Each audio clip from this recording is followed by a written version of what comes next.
साईं की बात। बच्चे, मैं तुझे हर धोखे से बचा रहा हूँ और आगे भी बचाऊंगा।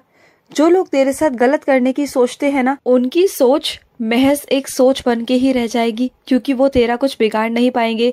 और रही धोखे की बात, तो वो तुझे धोखा दे नहीं पाएंगे। अब तक जो उन्होंने करना था कर लिया, जो धोखे देने थे दे दिए, लेकिन अब मैं तुम्हारी जिंदगी में आ चुका हूँ।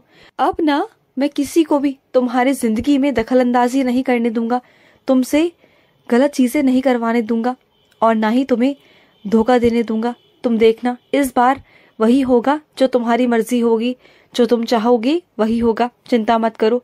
और कुछ मेरे बच्चे ना रूठ कर मुझसे बैठ गए हैं, नाराज हो गए हैं। क्यों मेरे बच्चे, क्यों नाराज हो मुझसे? नाराज मत रहा करो ना। मैं जानता हूँ कि तुम्हारी जो जिद है ना, मैं वो पूरी अभी नहीं कर रहा। तो समझो मेरे बच्चे, उसके पीछे कोई कारण है। तुम्हें अभी नहीं समझ में आएगा। भविष्य के बारे में अगर देखोगे, सोचोगे ना, तब तुम्हें समझ में आएगा कि तुम्हारा साईं जो कर रहा है तुम्हारे लिए वो सही है मेरे बच्चे। अभी ना मेरे बच्चे, कुछ चीजों के लिए जिद मत ही करो तो अच्छा है तुम्हारे लिए, क्योंकि जिद में ना मैं तुम्हें शायद वो दे दूं जो तुम चाहते हो, लेकिन ना वो गलत है मेरे बच्चे, वो तुम्हें नुकसान करेगा। मैं नहीं चाहता कि तुम्हारा नुकसान हो जाए। बात को समझो। और सुनो, आज मेरा हलवा खाने का बहुत मन है। बनाओगे अपने साईं के लिए हलवा? जो तुम बनाते हो ना तुम्हारे हाथों का, बस वही बनाना। मुझे वही खाना है तुम्हारे हाथों से। खिलाओगे ना अपने साईं को? और सुनो, और जो तुम्हारे पास मेरा स्वरूप है, मैं उसी स्वरूप में तुम्हारे पास आऊं, ये तो नहीं हो सकता, लेकिन हाँ, मैं तुम्हारे पास किसी भी रूप में आ सकता हूँ, किसी भी रूप में। तुम मुझे पहचान लेना। मैं आऊंगा, जरूर आऊंगा तेरे पास। और तेरे पास जो मेरी दक्षिणा है ना, वो लेने आऊंगा। दक्षिणा तो मैं बच्चों से मांग लेता हूँ, क्योंकि उन पर ना कुछ ऋण होते हैं जो उन्हें चुकाने होते हैं। तो बस किसी न किसी रूप में आकर तुम्हारा साईं तुमसे दक्षिणा ले जाता है मेरे बच्चे। और सुनो, अभी तुम कहीं बाहर जाने का योजना बना रहे हो तो अभी रुक जाओ मेरे बच्चे, अभी रुक जाओ। जब बाहर भेजना होगा तो मैं तुम्हें खुद ही भेज दूंगा, लेकिन अभी कुछ दिनों का इंतजार करो। जब मैं तुम्हें हरी झंडी दिखाऊंगा तब बाहर जाना, अभी नहीं। और सुनो, जिन्होंने तुम्हारे पैसों को मार लिया, धोखे से तुमसे तुम्हारे पैसे ले लिए, तो तुम्हें क्या लगता है, क्या वो चैन से है? नहीं। अगर जब तक वो किसी का पैसा नहीं चुकाते ना, चाहे वो तुम्हारा हो या किसी और का हो मेरे बच्चे, किसी का भी पैसा रखना सही नहीं होता मेरे बच्चे। उसका ऋण तो उसे चुकाना ही होता है। और सुनो, तुम तरह तरह के सौंदर्य अपने चेहरे पर लगाते हो ना, तो इसकी कोई जरूरत नहीं मेरे बच्चे।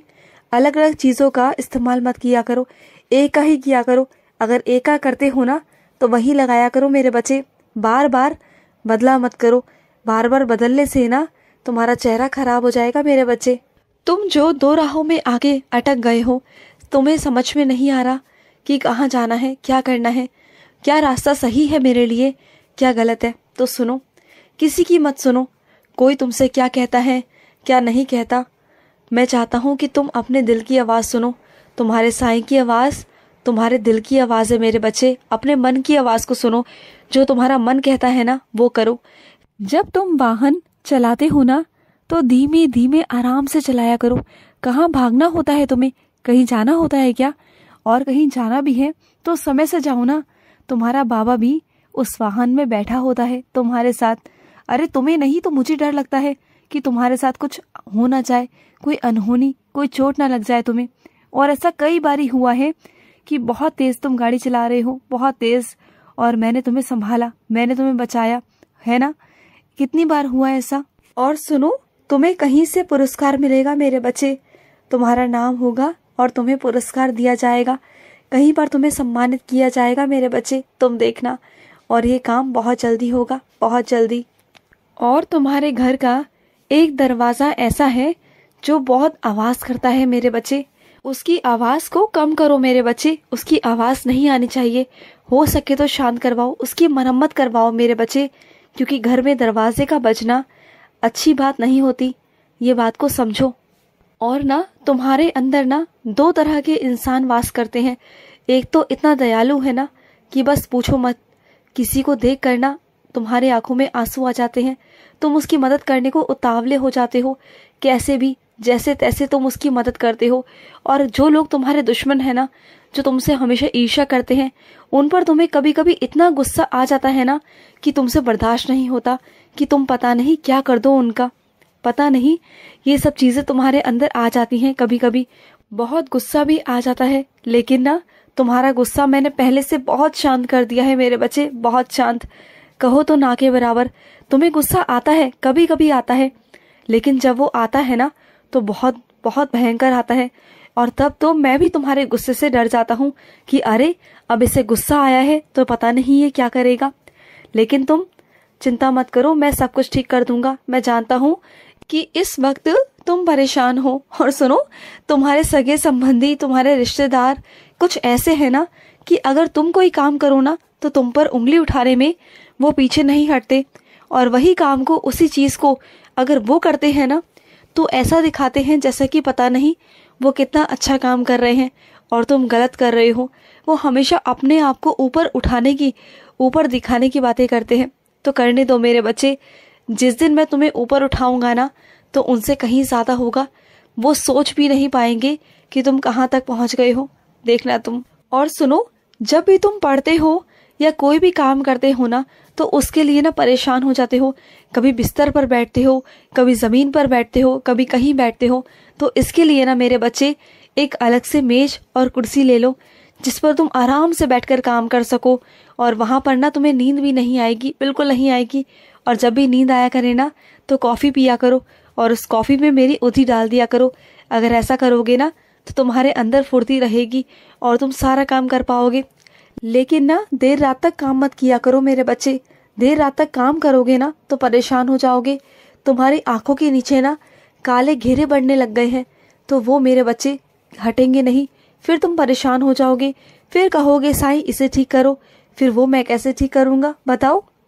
और जो खाना तुम बनाते हो फिर तुम मुझे अर्पित करते हो, उस खाने में मैं अपना आशीर्वाद देता हूँ जिससे वो प्रसाद बन जाता है। और उस प्रसाद को खाकर ना तुम्हें इतनी शांति मिलती है, इतना अच्छा लगता है ना। और वही प्रसाद तुम्हारे जीवन में ना तुम्हारे सोच को बनाता है मेरे बच्चे। जो हम अन्न खाते हैं ना वही हमारी सोच को बनाता है। ये समझो कि ये तुम्हारी सोच का आधार है। तुम जिस तरह का अन्न खाते हो, जिस तरह की सोच से बनाते हो, जिस तरह से मुझे खिलाते हो ना प्यार से, तो बस वही प्यार ना प्रसाद बन जाता है तुम्हारा। तुम्हारा भोजन भोजन नहीं, वो प्रसाद होता है मेरे बच्चे। और मैं हमेशा कहता हूँ जब भी भोजन बनाओ तो मेरा नाम लेकर बनाओ, मेरा नाम जाप करते रहो, तो वो प्रसाद बनता जाता है अपने आप। और जितने भी लोग तुम्हारे हाथ का खाएंगे ना तो वो कभी तुम्हारा स्वाद नहीं भूलेंगे। उसमें इतना स्वाद भर देता हूँ ना कि बस खाने वाला खाता ही रह जाए तुम्हारे हाथ का। और सुनो, कुछ चीजों को ना छोड़ना सीखो मेरे बच्चे। अगर पकड़ कर रखोगे ना तो तुम्हें ही तकलीफ होगी, तुम्हें ही परेशानी होगी। तो चीजों को छोड़ते चलो मेरे बच्चे, छोड़ने की आदत डालो। तुम्हें हमेशा आदत है ना पकड़ के रखने की, चीजों को पकड़ कर मत रखो, स्वतंत्र छोड़ दो। छोड़ दो मेरे बच्चे। तुम्हारे अंदर जो वहम है ना कि इसके बिना तुम नहीं रह सकते या इसके बिना तुम नहीं जी सकते, लेकिन वो मैं कर कर दिखाऊंगा। वो चीज संभव है मेरे बच्चे और तुम वो करोगे, मैं तुमसे करवाऊंगा। किसी भी चीज की या किसी भी इंसान की आदत बुरी है मेरे बच्चे, बहुत बुरी है। खुश रहो। आज का साई संदेश समाप्त हुआ।